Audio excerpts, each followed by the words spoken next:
আসসালামু আলাইকুম।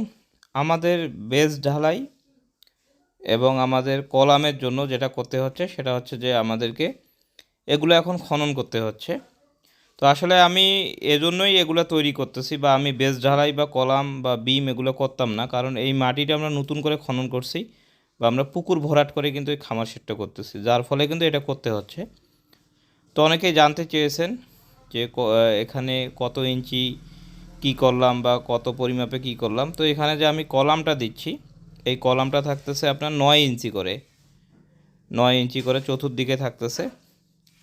এর পাশাপাশি আমরা যে বেসটা তৈরি করছি বা যে বেজের উপর আমরা কলামটা রাখবো সেটা হচ্ছে 36 ইঞ্চি করে, তথা 3 ফিট করে আর কি, 3 স্কোয়ার ফিট। তো এই হচ্ছে মূলত বেস এবং কলামের হিসাবটা।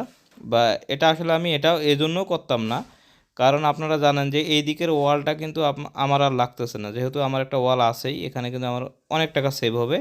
তো এই জন্যই মূলত আমি এইদিকে বিম ঢালাই বা বেসমেন্ট এগুলো করতেছি।